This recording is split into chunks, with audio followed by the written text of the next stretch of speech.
Selamat siang Ibu dosen dan teman-teman. Di sini saya akan menjelaskan sedikit tentang pendidikan kesehatan pada kasus sistem kardiovaskular. Di sini saya akan menjelaskan tentang kardiomiopati. Sebelumnya, perkenalkan nama saya Alda Pati, NPM 12 11 4201 20 0007 kelas A, Program Studi Keperawatan Fakultas Kesehatan. Mata kuliah Keperawatan Medikal Bedah 1, dosen pengampu Nyonya GJ Wakano MKEP, Universitas Kristen Indonesia Maluku tahun 2020.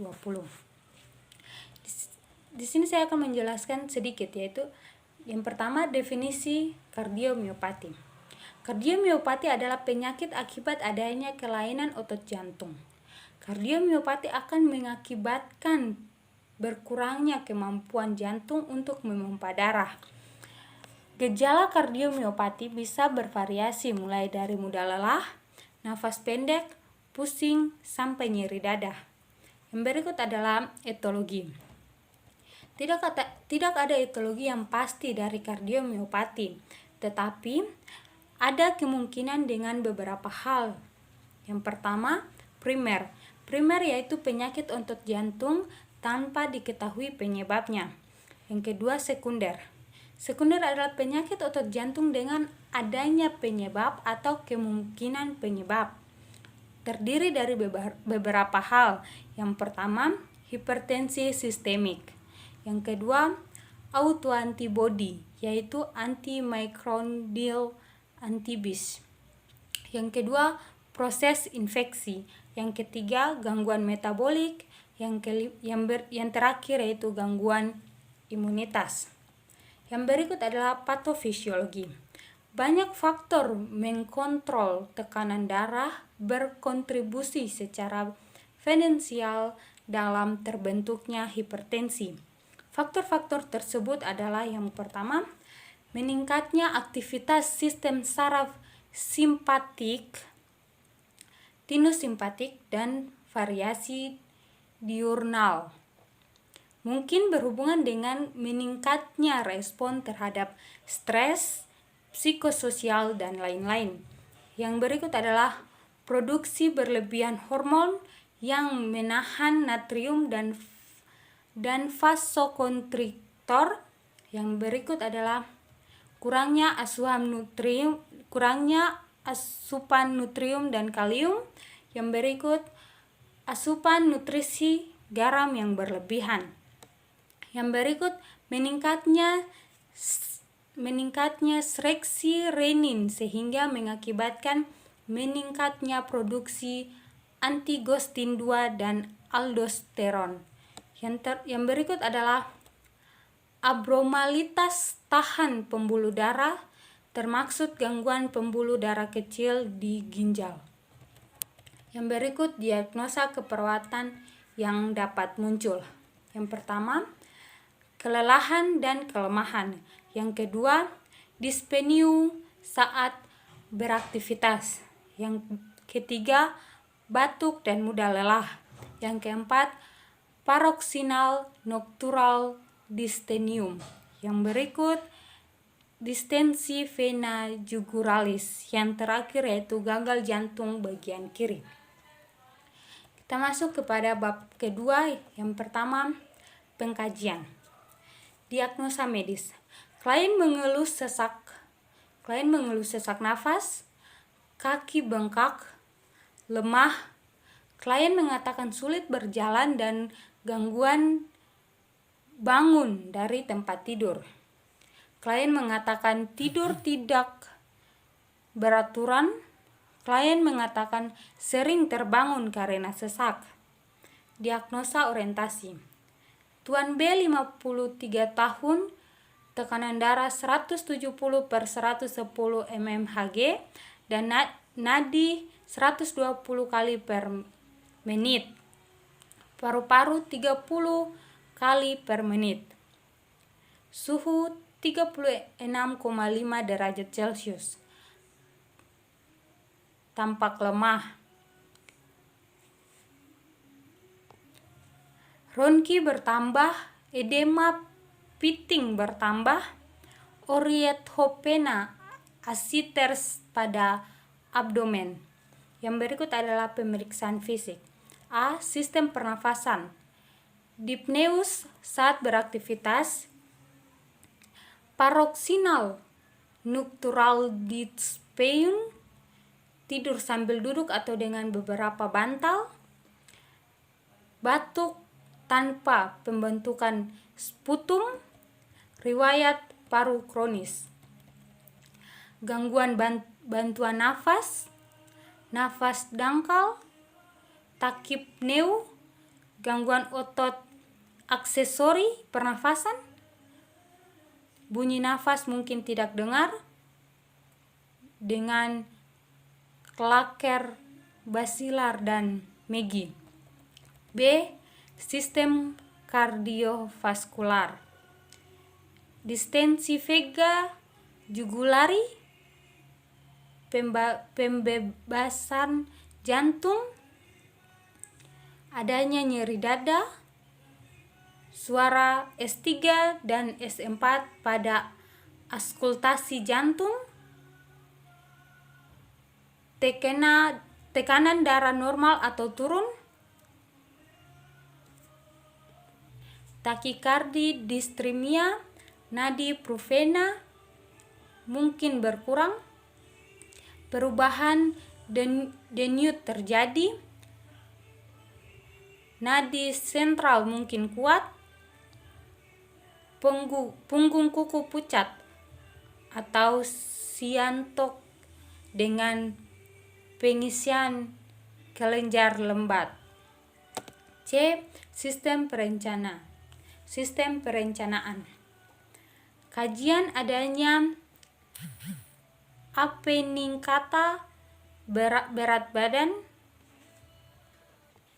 Kaji adanya peningkatan berat badan secara signifikan, mual dan muntah, anoreksia, adanya nyeri abdomen kanan sata, hepatomegali dan asites. D. Sistem muskuloskeletal.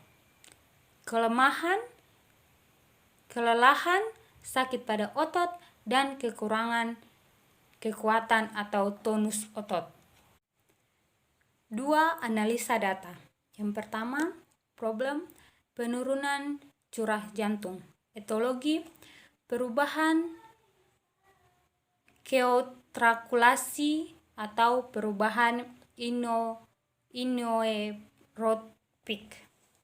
Sindrom, diagnosa orientasi, tekanan darah 170/110 mmHg, nadi 120 kali per menit, paru-paru 30 kali per menit, JVP bertambah, denyut dan irama jantung berubah, S3 dan S4 bertambah, nadi prefers tidak berubah, kulit dingin, JVD bertambah, pirting edema bertambah. Diagnosa medis, pasien mengeluh sesak. Yang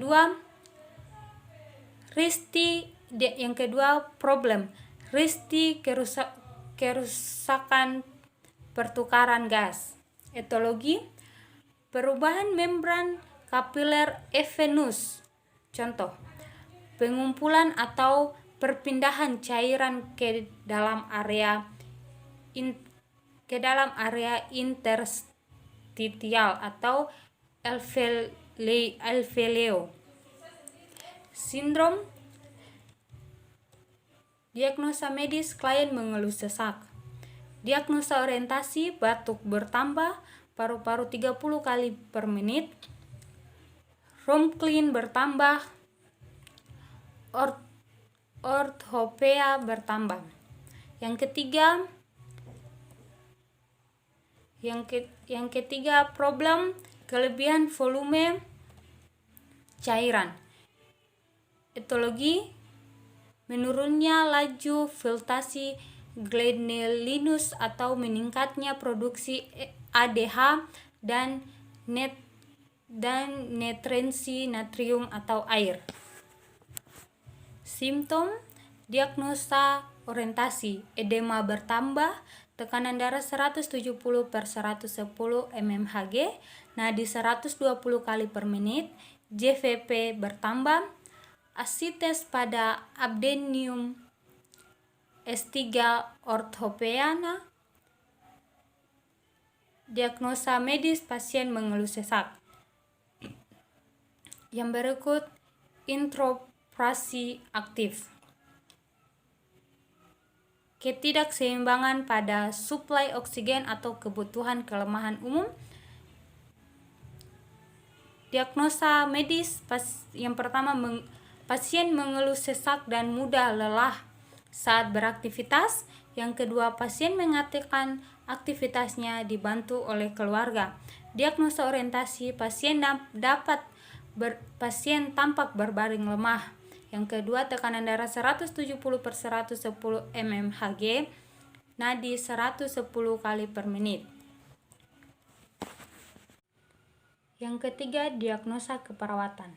Pertama, diagnosa keperawatan. Penurunan curah jantung, perubahan kontraktilitas miokardia atau perubahan initropik. Diagnosa orientasi, tekanan darah 170/110 mmHg, nadi 120 kali per menit, paru-paru 30 kali per menit, JVP bertambah, denyut dan irama jantung berubah, S3 dan S4 bertambah, nadi perifek tidak terabah, kulit dingin, piting edema bertambah. Diagnosa medis, pasien mengeluh sesak. Tujuan dan KH. Pertama, tujuan. Curah jantung menurun setelah melakukan perawatan 2 kali 24 jam. KH, tekanan darah 170/110 mmHg, nadi 90 kali per menit, paru-paru 20 kali per menit, JVP berkurang, denyut dan irama jantung normal, S3 dan S4 berkurang, kulit hangat, edema berkurang, sesak berkurang. Intervensi. Yang pertama, auskultasi nadi apical, kaji frekuensi irama jantung. Yang kedua, catat bunyi jantung, pasi nadi perifer, pantau tekanan darah tiap 1 jam.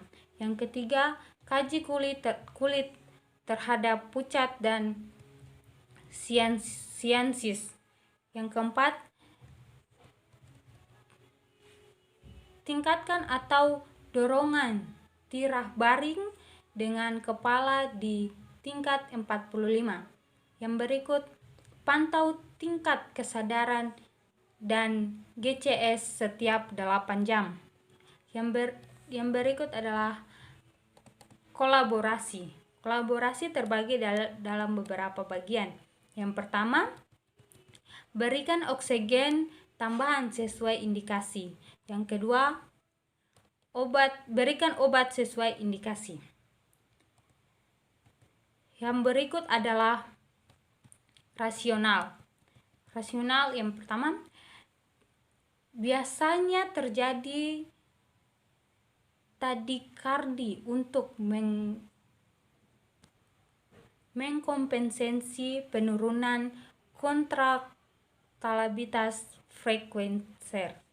Yang berikut indikator klinis dari kehancuran jantung. Pemantauan memungkinkan tindakan terhadap dekompensasi. Yang berikut, pucat indikasi penurunan perfusi.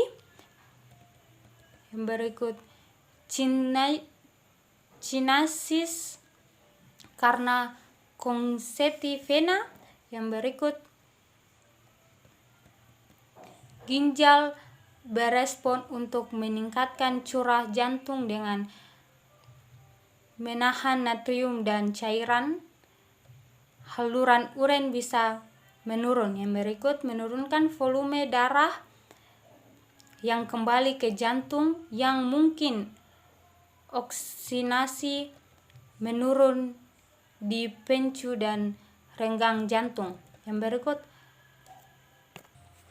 berikut kaji tingkat kecemasan klien terhadap penyakit R atau membentuk penentuan derajat cemas sesuai status jantung.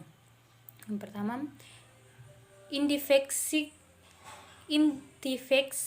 lebih lanjut faktor-faktor yang menyebabkan kecemasan R atau cemas yang berkelanjutan sehubung dengan masalah tentang dampak serang jantung dan pola hidup selanjutnya masih tak teratasi. Mungkin terjadi belum berbagi derajat sama beberapa waktu dan didapat dimanfaatkan oleh segala depresi. Beri kesempatan klien untuk mengungkapkan perasaannya. R atau perasaan tidak diekspresikan dapat menimbulkan kekacauan internal dan efek gambar diri. Yang berikut adalah evaluasi.